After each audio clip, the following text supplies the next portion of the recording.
All right. Well, welcome everyone. I don't think I need a microphone for in here, but I want to make sure everyone on Zoom hears us. As Shelley said, Zoom wasn't part of our Jewish journey growing up. She is correct. So this is our really, we have to stop having this be a well-kept secret, because this is one of the best hours of the whole High Holy Days.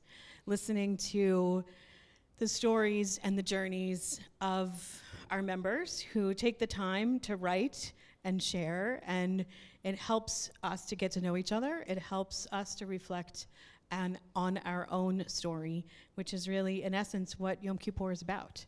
So, and then we also get to hear Deb. So she's gonna sing in between each of the stories that we hear to give us an extra moment or two for reflection and essentially give a semicolon in between each story. So first, thank you, Deb. Yes, so I wanted to open with something that we can sing along to. Those of you who have been coming to Friday night services recently, this will sound familiar to you, and if not, you will pick it up. Just in the chorus, repeat after me. Here we go. And there's a lot of yai-dai-dais too, okay? It goes like this. I die die die die die.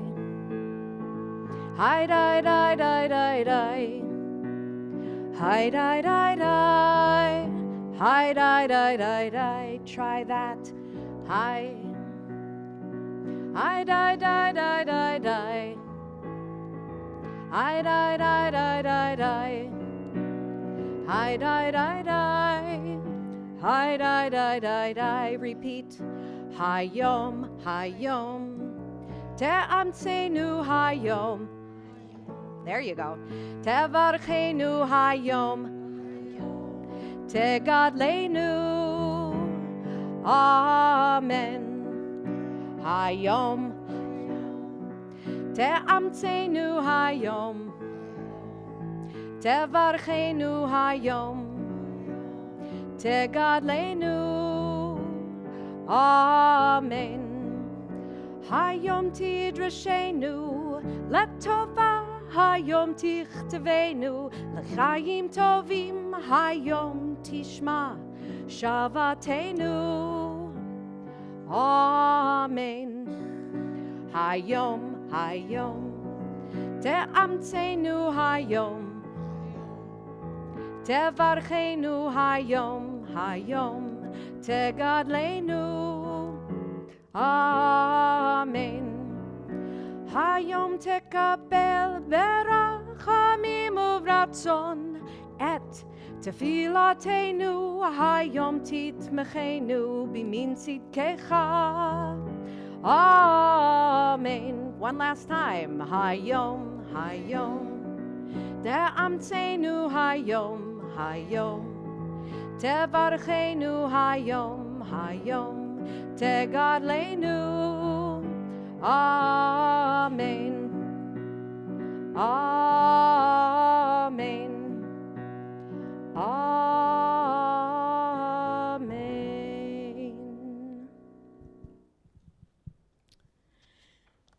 So our first speaker, whether alphabetical or in line, is Neil Bloomberg, and Neil and his wife Amy have been members for a long time.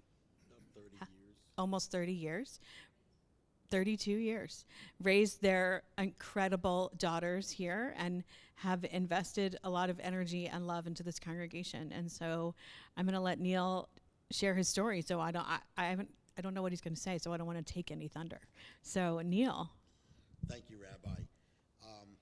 My wife gave her journey a couple of years ago, and my oldest daughter, Hannah, gave her journey a couple of years ago. And when the rabbi asked me, I was like, I don't really consider my Jewish upbringing much of a journey. Pretty typical. Born and raised in New York as a Jew, and so here's what I came up with. So my journey started 8 days after I was born at my bris. You know, I went to Hebrew school from K through 7, twice per week and every Sunday, 2.5 hours each time I was there. The family, we had Shabbos dinner every Friday night. We went to Friday night services pretty much every single week unless the snow kept us from getting to Temple. And our Friday night services always ended with an Onik Shabbat afterwards, which was really just coffee and cake and additional dialogue with the rabbi and the adults. The kids would go off and do whatever kids would do in Temple. So it was not only a spiritual time for me, but it was very social. You know, all of my friends were from synagogue. They weren't from my school. And they were usually spread out among multiple towns that drew to this temple, Beisher Jewish Center. And so the only time I got to see these friends were at Temple during the Onik Shabbat, or at Sunday school or Hebrew school during the week. And they didn't allow us to socialize much during that time because it pretty much was just like school. In junior high, I was involved in USY Kadima, which were the 7th and 8th graders. High school, 9th through 12th. All of my friends were expanded across all of Long Island through USY, and they were all Jews. As for relations with the opposite sex, going out or dating or whatever you would call it back then, only Jewish girls. Would never go out with a non-Jew or consider a future wife who was not Jewish. And that was pretty consistent among all of my Jewish friends, both male and female. So up to this point, I was all in. I felt the most comfortable and at ease with my people.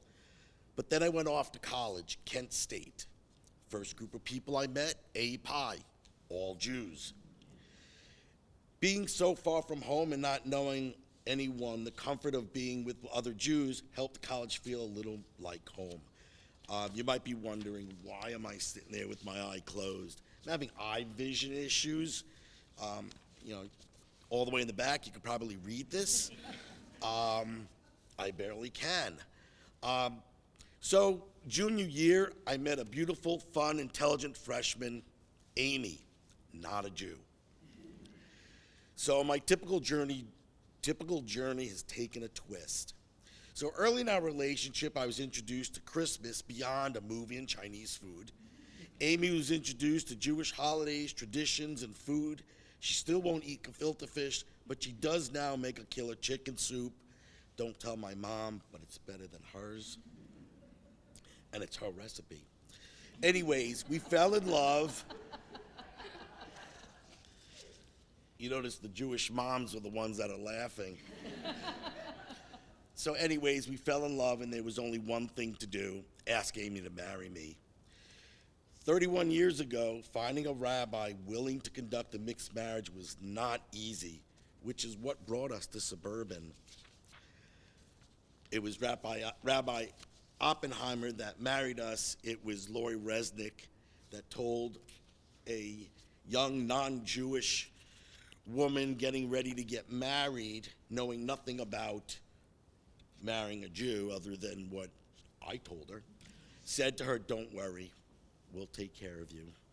And she did, and she has, and Suburban has.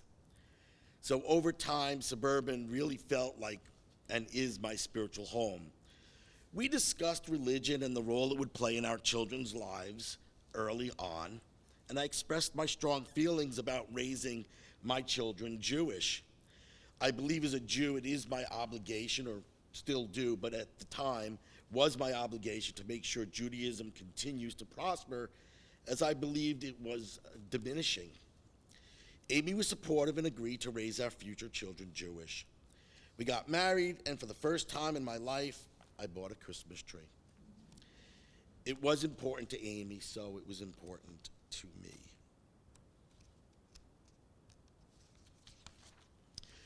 We decorated with fun ornaments, including dreidels, menorahs, and Jewish stars. And also 31 years ago, it wasn't easy to find Jewish Christmas ornaments, so we had to make them ourselves.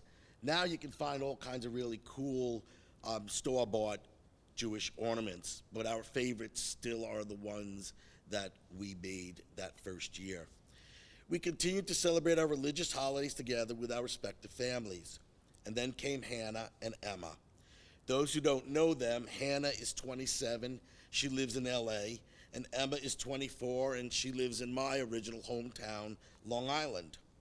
As part of a mixed marriage, now with children, my Jewish journey takes on a whole new meaning. How do I make a Jewish home and instill the importance of Judaism without alienating Amy and her beliefs?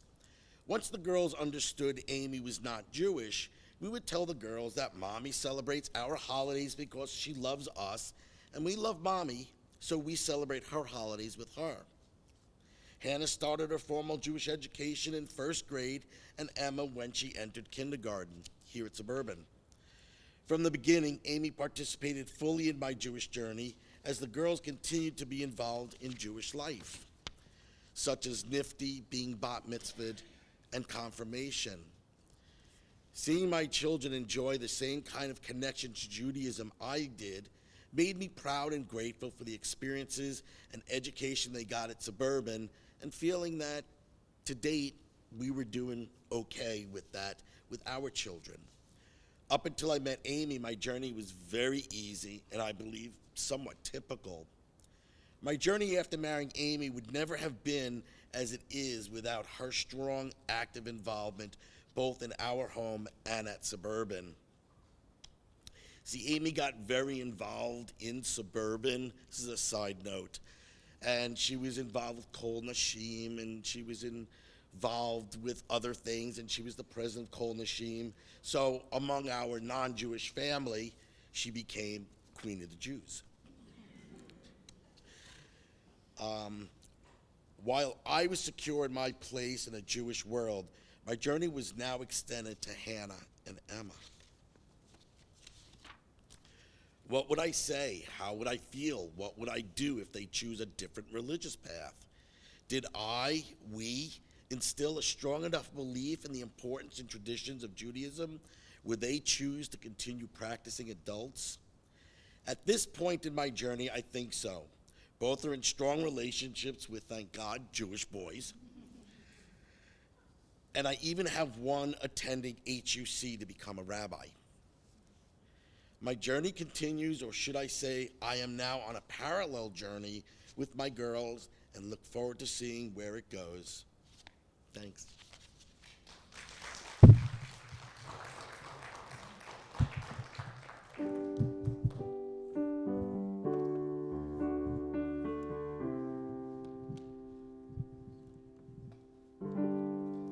I've always been good at beginnings, paths fading off into the distance.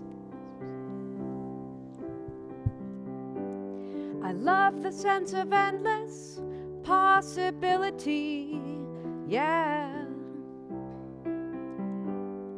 Open skies and no resistance.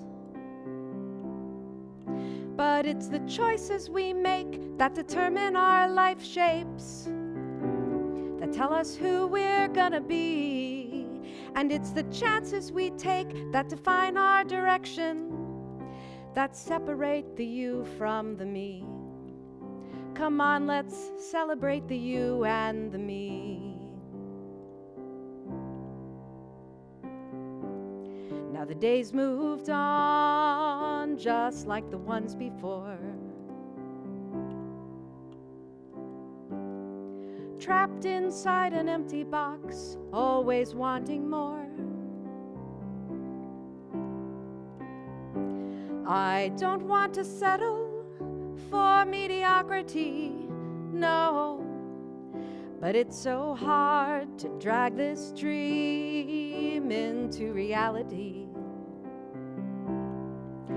But it's the choices we make that determine our life shapes, that tell us who we're gonna be. And it's the chances we take that define our direction, that separate the you from the me. Come on, let's celebrate the you and the me. Come on, let's be the people we were meant to be.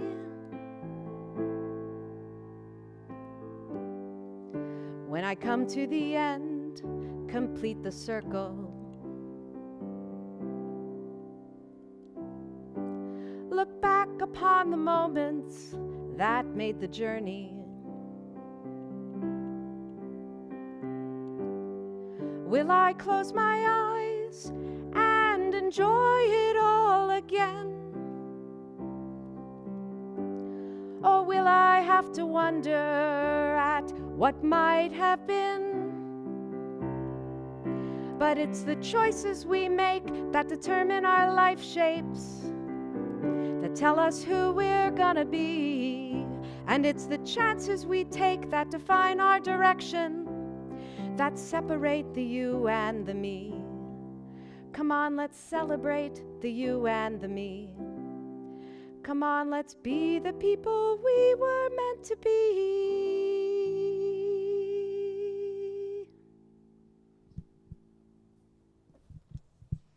Thank you, Deb.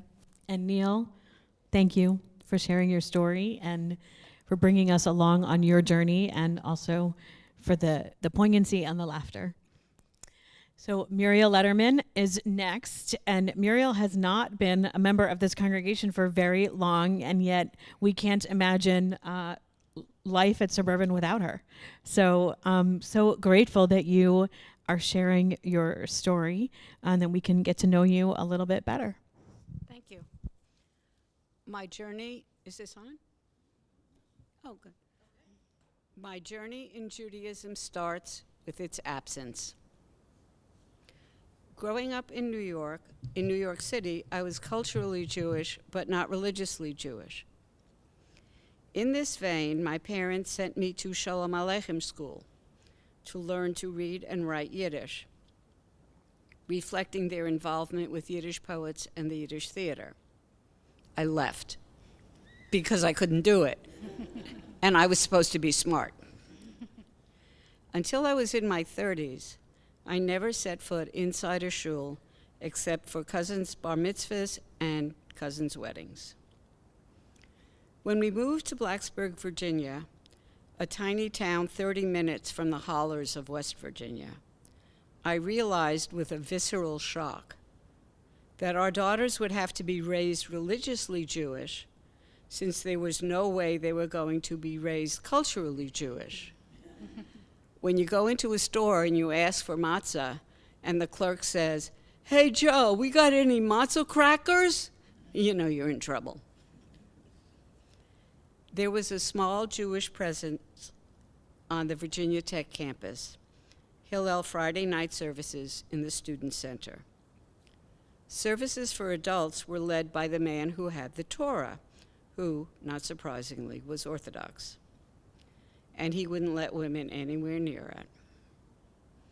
Eventually, challenged by the business community, who said that Jews wouldn't be recognized as a significant force in our town unless we had our own church, we bought a building, literally on Church Street. It cost about $40,000. We started the Blacksburg Jewish Community Center, which still exists today. We made the building our own, transforming an Oddfellows ritual pool not into a mikveh, but to a bima. We demanded egalitarian services in 1979 and got them with unexpected support from men. Marvin said, "Well, if Muriel wants them, she should have them." Well, it wasn't only me, it was Freda and Wendy and Sheila and others. And that gentleman took his Torah and went back to Boston with his sad 37-year-old, bent-over, osteoporotic wife and their 7 children. It was really sad. I mean, she was really sad. Services were conservative simply because there was only one person in town who knew enough to lead them, and that was his strain of Judaism, Dan, the Blacksburg Rabbi, who commanded complete control. But at least he could sing. My first self-conscious Jewish act was saying Kaddish for my father. It was the first for a very long time. We moved to Little Rock, Arkansas, and joined a Reform congregation. Little choice because the alternatives were Chabad and a semi-Orthodox group, one of whose members pleaded with me to join so women would get some representation. I told him I had fought that battle 25 years ago and had no desire to do it again. At B'nai Israel, I took on cultural programming for the women's group, resulting in the creation of a Miriam Seder, a variety of sisterhood Shabbats, whose liturgy ranged from Jewish women poets to readings taken from Heschel's The Sabbath and the poetry of Wendell Berry, as well as special events such as a dissection of Nathan Englander's New Haggadah and a visit by Anat Hoffman of the Israeli Religious Action Center. With the rabbi away perhaps more than is typical, several of us stepped up to lead services and write Torah commentaries, something I discovered I had a knack for. Perhaps because my literal voice was gentler than that of our bombastic rabbi, it was easier to put forth political messages that may have been as contentious as his, probably as much for his delivery as the content. Yay, Rabbi? We know this, Rabbi. When we moved to Cleveland, we joined Suburban Temple because I wanted a female rabbi before I died. And because I couldn't sing in Cantor Sager's key. Singing is, as my friend Annie Lawton taught me, my way of praying. My most recent self-consciously Jewish act was to join in a B'nai Mitzvah, which was wonderful, and through which I finally learned to read Hebrew 75 years after my ability to learn to read Yiddish.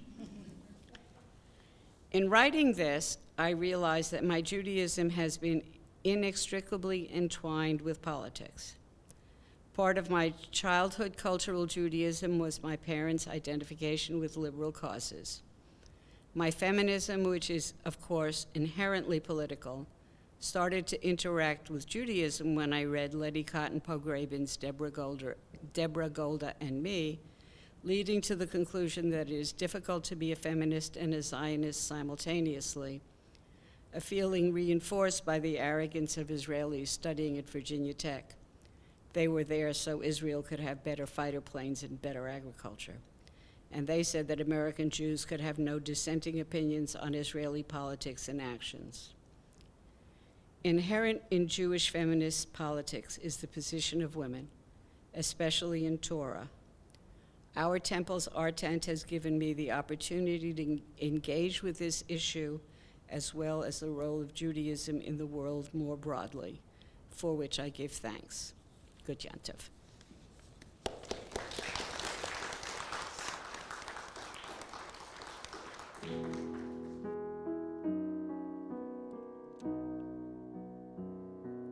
Every second, every minute, every hour, every day, everything, everyone, every place and every way, where you stand, where you walk, where you love and where you pray.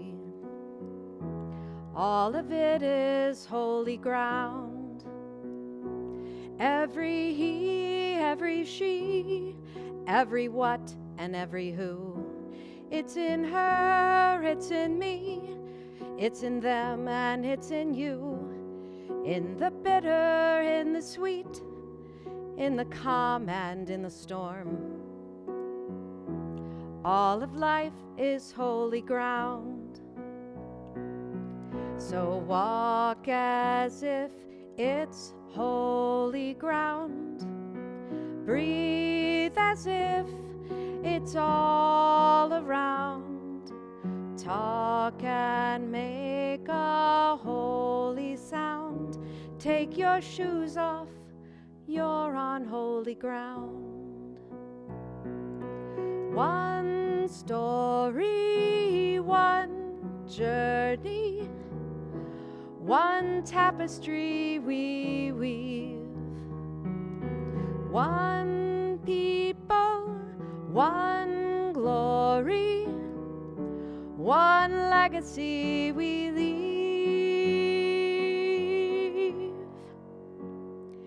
Every second, every minute, every hour and every day, everything and everyone, every place and every way, where you stand and where you walk, where you love and where you pray. All of it is holy ground. Can you feel the holy ground? Take your shoes off. You're on holy ground. Muriel, thank you for teaching us. Thank you for your journey. And thank you for all that you continue to teach so many students in our congregation, because you have indeed brought a lot of holy ground to suburban Temple-Kol. Thank you. Alyssa Katz is a member of our congregation. Is not on? Oh, yeah, it's not on. I gave this beautiful sentence to Muriel, and no one on Zoom heard it except us. So, Alyssa may not have been a member for very long, but has been affiliated with Suburban Temple-Kol essentially all of her life, because she grew up here. And I'll let her tell her story about what that means to her. Thank you, Alyssa. Thanks. And I did edit this and leave stuff out, so I told Lori that I'd be happy to share things that didn't quite make the final cut about growing up. They're funny stories. So for me,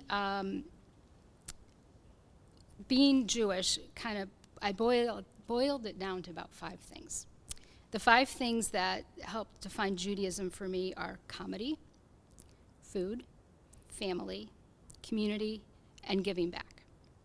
So let's take comedy first. So the first thing that popped into my head when I read the email from Rabbi Vann was the Seinfeld episode. More specifically, Jerry being offended that Watley converted to Judaism for the jokes. And more so, he's not offended as a Jew, he's offended as a comedian. So coincidentally, when my husband, asked, what are you going to say today? The first thing that he said, are you going to bring up, Watley converting to Judaism for the joke? And I said, of course, that was the first thing that popped into my head. And, well, my husband is not Jewish, but he does tell a Jewish joke in certain crowds. So obviously comedy is a huge reason I love being Jewish. It allows me to better understand a lot of the Jewish jokes on TV and film and books, the news. And let's face it, if you're not Jewish, it's a little harder to fully comprehend Larry David scalping High Holy Day tickets on Curb Your Enthusiasm, or Midge Maisel in The Marvelous Mrs. Maisel making a brisket to bribe the bartender to let her husband do a comedy set at the bar. Or even having a deeper appreciation for Adam Sandler's Hanukkah songs. And I could go on and on. So that brings me to food. And there's always food being Jewish. If we're not eating, we're planning at least one meal, if not more, ahead, and what we're going to eat or where we're going to go.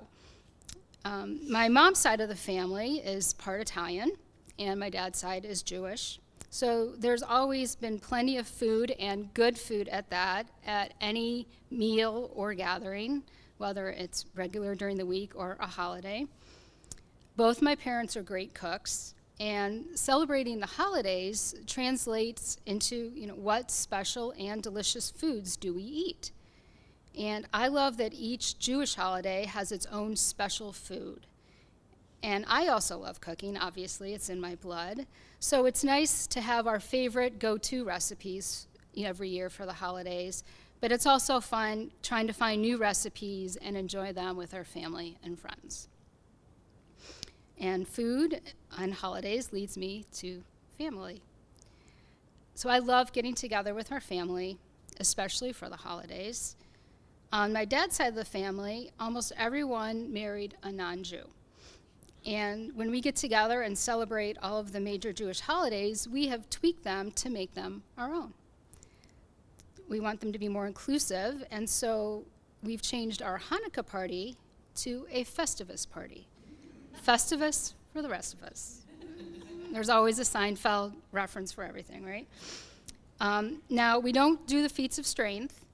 We do some airing of grievances, mostly political. And of course, there is a metal pole. We've also added our white elephant gift exchange, and I think we need to also incorporate a leg lamp. Now, when we talk about family, we also need to include our friends, because our close friends become our family. In my case, quite literally become our family, but that is a story for another time. Our family is our community, and community is the next word that defines Judaism for me. So growing up Jewish in Cleveland, specifically in Shaker, it was a pretty regular thing to do. At least that's what it seemed like for me.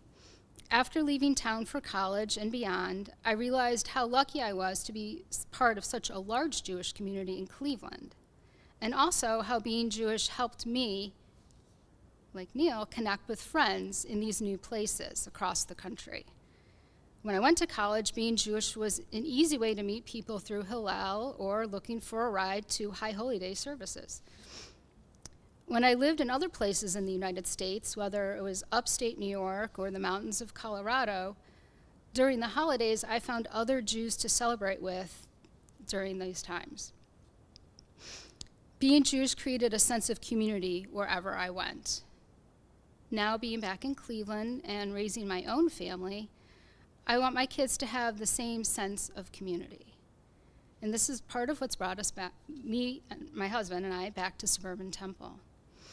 I also think that's why I love leading the gathering program here at the Temple. It's all about growing our community, bringing people together with things that interest them. And this leads me to the fifth thing that really defines Judaism for me, giving back. Whether it's monetary, whether it's time, or finding a way to help others, it's just part of my DNA.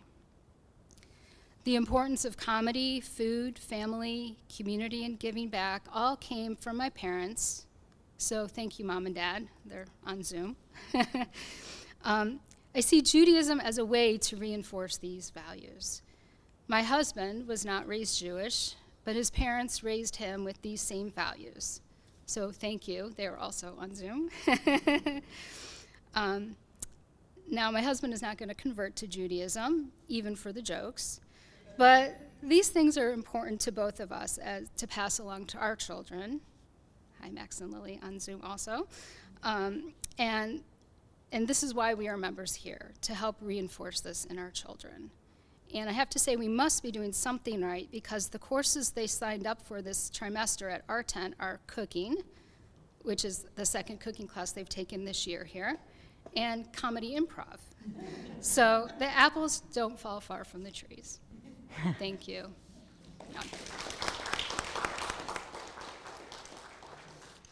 So Alyssa, you had me at comedy, I have to say. Are there any Alan Sherman fans out here?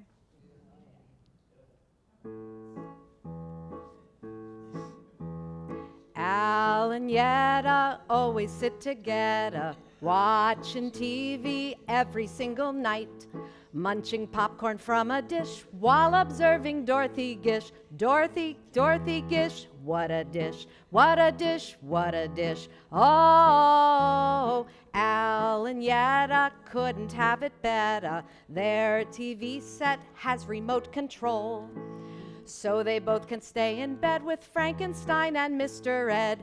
Mr. Ed, stay in bed. Dorothy Gish, what a dish. Ah, Al and Yetta, fans of Ark Linkletta. And they love to sing along with Mitch. They just found in TV Guide reruns of December Bride. December Bride. Mr. Ed, Dorothy Gish. Ah, they're big fans of Gunsmoke and Bonanza, and Ben Casey and Dr. Jim Kildare, and third reruns of Millionaire, and fourth reruns of Yogi Bear. Millionaire, December Bride, Mr. Ed, Dorothy Gish. Ah, Al and Yetta love to watch Loretta when she enters through her fancy door. They just love the real McCoys, Walter Cronkite and the Bowery Boys. Bowery Boys, real McCoys. Millionaire, there it is. December Bride, Mr. Ed, Dorothy Gish. Oh, Al got wrinkly watching Huntley Brinkley and College Bowl on Sunday afternoons. While they both watch Meet the Press, Yetta earns for Elliot Ness. Elliot Ness, Meet the Press. Bowery Boys, Millionaire, December Bride, Mr. Ed, Dorothy Gish. Ah, Al and Yetta watched an operetta. Leonard Bernstein told them what they saw. They both shouted, "Hail Bernstein!" Then they switched to "What's my line?" Hail Bernstein, Elliot Ness, Bowery Boys, Millionaire, December Bride, Mr. Ed, Dorothy Gish. You guys are great. Oh, Al told Yetta something that upset her. She said, "Dear, our picture tube has blown." Whoops, I gotta get the right key. Yetta answered, "Woe is me, for tonight we shall not see." Hail Bernstein, Elliot Ness, Bowery Boys, Millionaire, December Bride, Mr. Ed, Dorothy Gish. Oh, Al and Yetta's television set.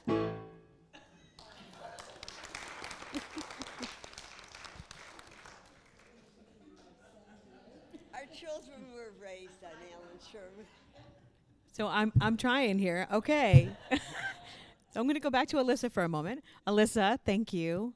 I loved hearing about your things that are the 5 things that are most important to you, and they fit in beautifully with where our congregation is right now. Thank you also for what you do with the gatherings, bringing our community together and finding where our interests are. I also apparently we need a class on or gatherings on Alan Sherman. You took a Do a little note. Tom Lehrer too. We have an untapped thing that you and I didn't know anything about. Because nobody wants me singing Alan Sherman. So I don't think you and I, Alyssa, knew anything about this, but maybe we have to have a meeting. So moving down the line, but certainly last but not least, Shelley Nyer. I think Rabbi Shoshana Nyers, one of the best things that happened to this congregation, becoming educator, but perhaps bringing her family to be members of this congregation may be really the silver lining for us. And so Shelley has been very active, being president of Kol Nashim, helping out whenever we needed help, and has really a beautiful story to share with us. Thank you, Shelley. Okay. I think my story will overlap with a little bit of everybody else's story. My Jewish journey started right before my birth.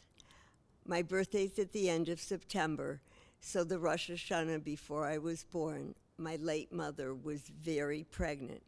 And she always told the story of how she went to the beauty shop to have her hair done for Rosh Hashanah. And she sat under the dryer, because that's what beauty shops were then, and she slipped off her loafers, and her feet were so swollen from pregnancy, she couldn't get her shoes back on. So that was the beginning of my Jewish journey, and my life has been infused with Judaism ever since.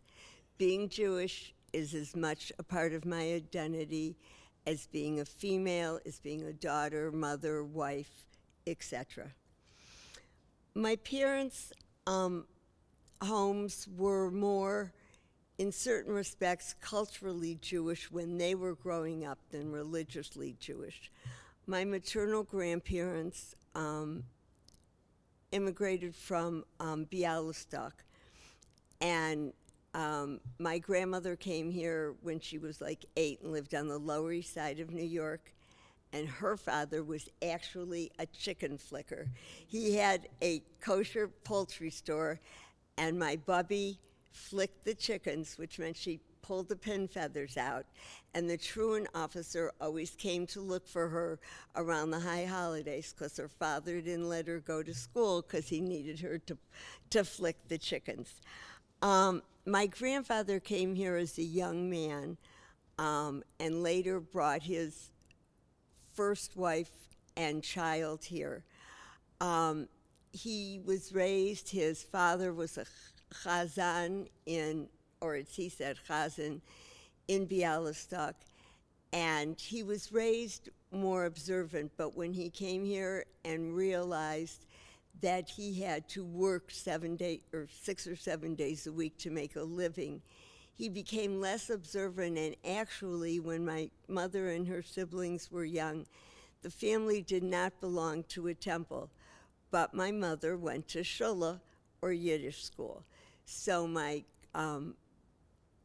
mother could read, write, and speak Yiddish fluently, and so could my father. He grew up in Chicago, and his house was definitely more culturally Jewish, and his parents were also immigrants, and he too went to shul, but he had his bar mitzvah, and they always celebrated the holidays.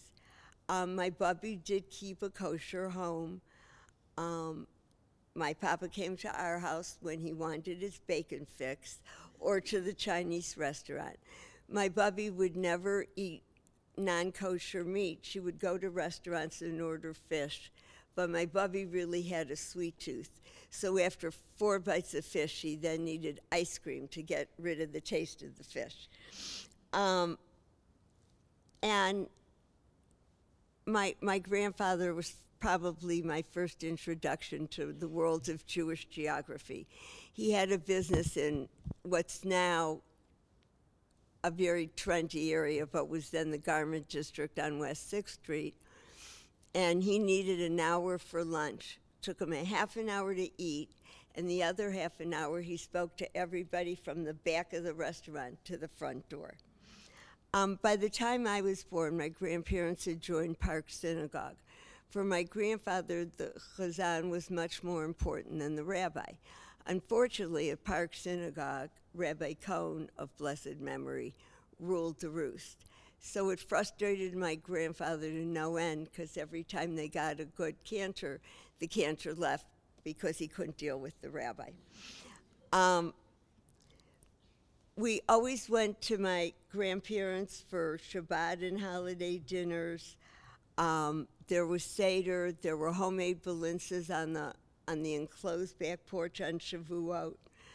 My grandparents lived in a South Euclid bungalow, but the living room and dining room always stretched. And this is where Shauna gets her love of let all who are hungry come and eat. It was nothing in this little living room, dining room to have 20 people. The only caveat was use the restroom before you sat down, because there was one bathroom in the house behind the dining room table. So you either had to hold it or be small enough to crawl under the table. I was allowed to go out on dates on Friday night, but only after Shabbat dinner. The first time Mark came to pick me up at my grandparents' after Shabbat dinner, my grandfather said, "Who are you going out with?" I said, "His name is Mark Nyer." "Oh, who was his father?" Bernie, Nealon, or Kalman, because of course he knew Mark's family from Kinsman. I learned Yiddish, unlike my brothers who grew up in the same home. They only learned the dirty phrases. But I learned Yiddish because although my grandparents spoke English beautifully, when they and my parents didn't want us to know what was going on, they spoke Yiddish. So I asked all the questions, and that's how I learned my Yiddish.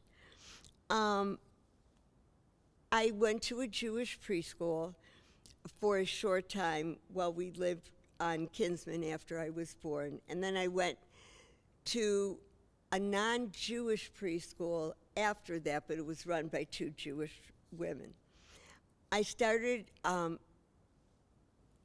going to kindergarten at Park Synagogue, and then my family joined Sinai Synagogue. We were by no means Orthodox, but Sinai Synagogue was sort of like the Chabad of today. More people who go there who went there were not Orthodox.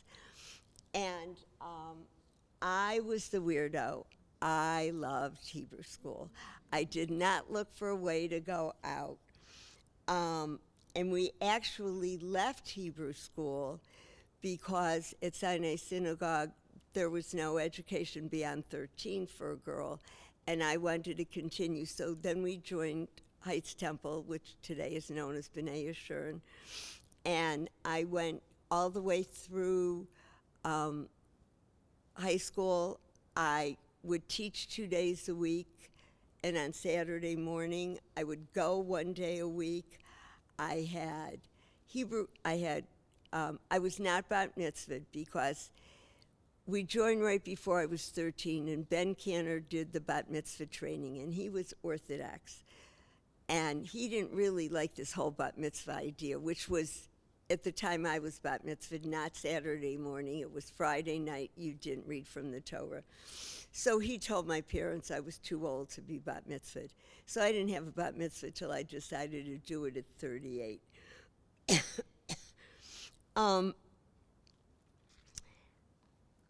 I was a cadet teacher, which much to my brother's chagrin, when I taught his class, he said, just know, I know I can't call you Shelley, but there's no way I'm calling you Miss Rubin, so I'm calling you nothing. USY was my savior. Socially, I never had friends in school. I was undiagnosed ADHD and had a lot of social problems. So consequently, USY was my savior. And I actually met my best friend of 58 years going on the bus to Hebrew school. We were in USY together. She then, she was 2 years ahead of me in school, went to Ohio State, and her roommate, who had gone to Heights with Mark, fixed us up on a blind date. I was never told that I could not date. Okay, you have to get to me because I can't reach it. Thanks. I was never told that I could only date Jewish guys. All my parents ever said to me is if you don't date somebody, you can't fall in love with them. But my real impetus for, stop laughing, Tina. My real impetus was my grandfather. I was very close to my maternal grandparents. They lived in town. My paternal grandparents didn't.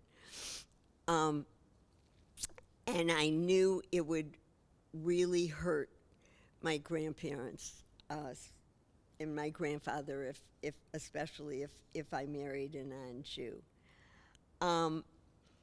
I grew up in a Jewish world. I went to Heights High School when it was probably 65% Jewish. But then I went to Miami University, and it wasn't as Jewish a world as I was used to, but in the room next to me was a Jewish woman who grew up in Cincinnati, and her family adopted me, and I went there for all the holidays. Mark and I had a traditional Jewish wedding. We were married by Rabbi Rube because I have a little renegade in me like Muriel. And I had taught Temple, and I knew Rabbi Rube well. I had babysat for his children. Rabbi Rosenthal never really knew me because my parents weren't big financial contributors to the temple. So I said to my mother, you do whatever you have to do, but Rabbi Rube's going to marry me. And I went back to college, and she was left with the arrangements. And we always had holiday dinners. When we were first married, we split the holidays between my parents and my in-laws. And then we became the only children.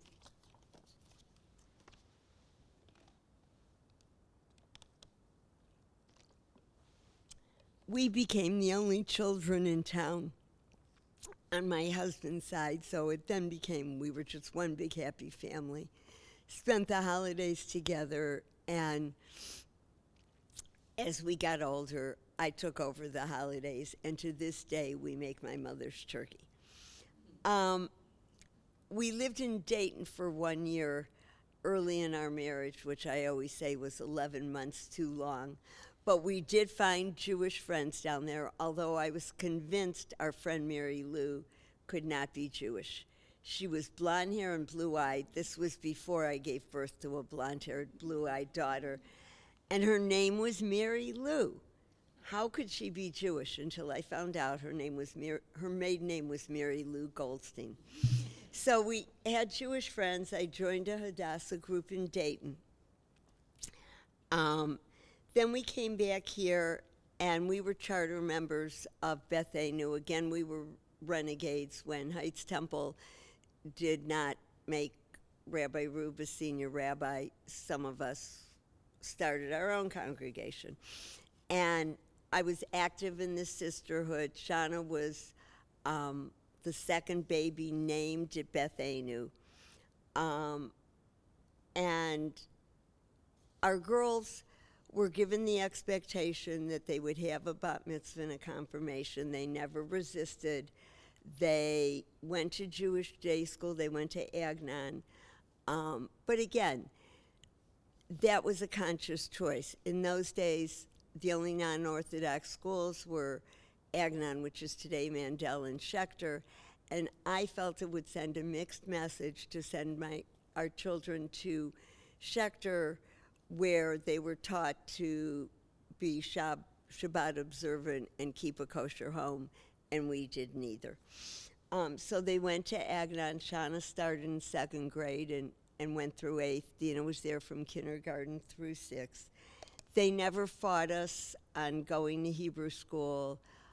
If they resented it, they didn't tell us about it. And they were confirmed. They were both active in BBYO. We never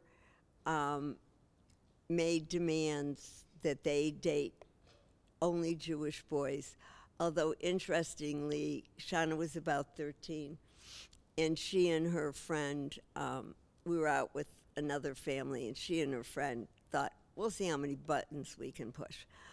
Now, you have to remember that this was like, Shana was born, this was the late 80s, yeah. And they said, what would you do if we married a non-Jew? And they were waiting for the reaction that we were going to go off the deep end. We said nothing, but, you know, you might not have, there are a lot of things you won't have in common. Well, what would you do if we married someone who was black? Because that was, in those years, the worst thing they could think of. And I said, it's whatever. We'll accept him. If you love him, we'll accept him. Okay, well, that didn't get a rise out of them.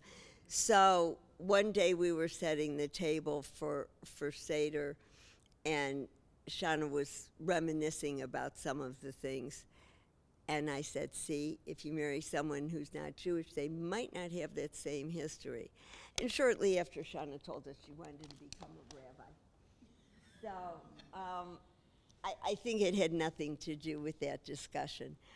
Tikkun Olam was always part of our heritage. My grandparents were involved in organizations. My grandfather being on West 6th Street, they knew all the business owners were Jewish, so every rabbi would come and ask for a little donation, which my grandfather gladly gave them, except the one rabbi.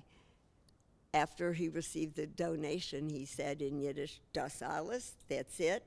My grandfather said, "Don't ever come back here again." And my parents were involved. My mother was donor secretary for many years for Jewish war veterans, which is when she decided she would go back to work. If she was going to do a full set of books, she might as well get paid for it. And our girls were taught Tikkun Olam when they started going to Camp Wise. We said, okay, Camp Wise is 3 weeks long. You have to do something else during the summer. They were too young to have jobs, and they both started volunteering. My Jewish journey has evolved, and recently I was diagnosed with ALS. And I never said, why me? Because my mother, Olive Sholem,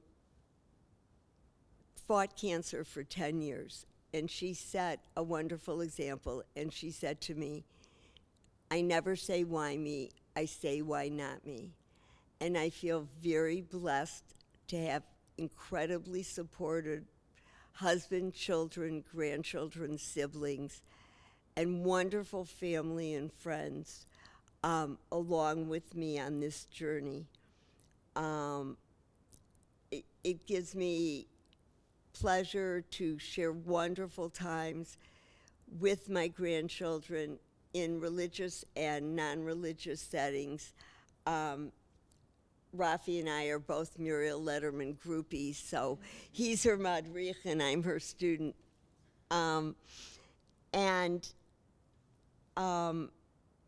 My parents also were in a horrific car accident when 2 of their friends were killed.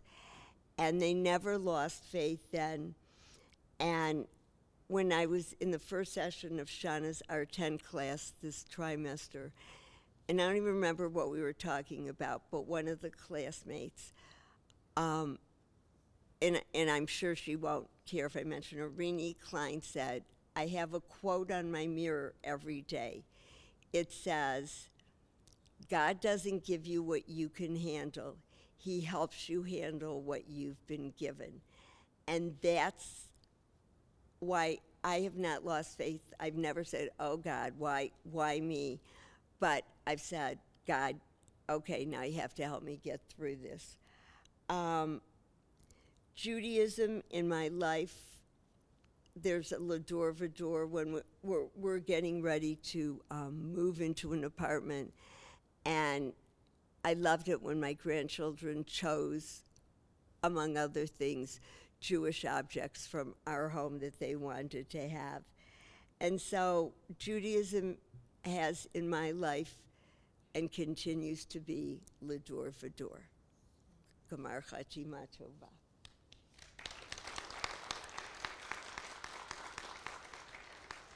You don't want the mic in front of me when we sing, as Cantor Meisels of blessed memory said, Shelley, I love you, mouth the words.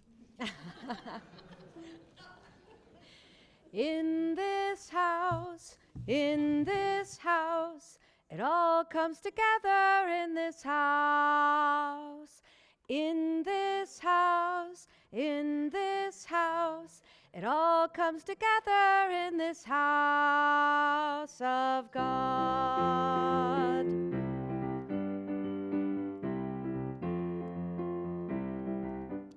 In this house beats the heart of a family. In this house there is It's the center of a community.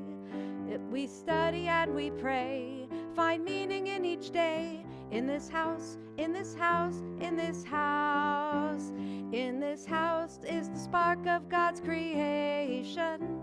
In this house there is joy and celebration. By song or by word, your prayers will be heard. In this house, in this house, in this house. In this house, in this house. It all comes together in this house. In this house, in this house. It all comes together in this house of God.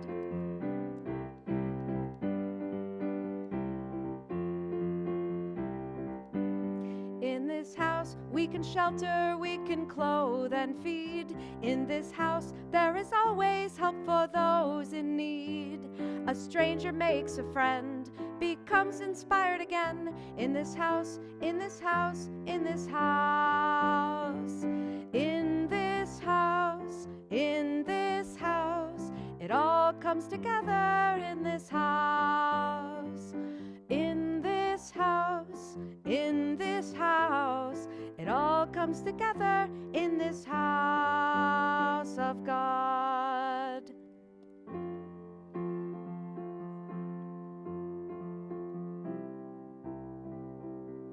A house of study, a house of prayer, a house of gathering from everywhere. How lovely is your dwelling place, O Jacob. Blessing upon blessing, build these walls. In this house, in this house. It all comes together in this house. In this house, in this house. It all comes together in this house of God.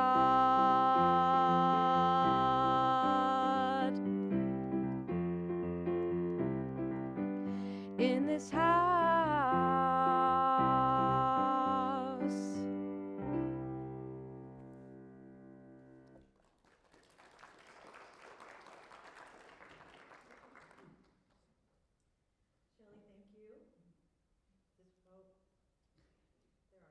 To turn it on. Shelley, thank you for taking us on your journey through generation to generation and teaching us and also being a guide for hard times and for good times. And Deb, thank you for picking such amazing music. Thank you. Deb has an extraordinary talent for knowing exactly what song to sing when, and I think it's because she has this repertoire in her brain that she can like Google her brain. I can't remember what I ate for dinner yesterday, but lyrics from 4th grade, no problem. That's extraordinary. So thank you to Neil, to Muriel, to Alyssa, and Shelley for sharing yourselves with us. It's not it seems easy, it's not so easy.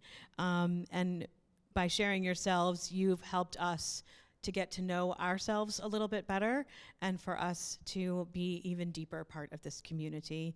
Thank you very much. So our next service begins at 3:45 with our afternoon service. If it is your tradition to be in synagogue all day, you are welcome to be here.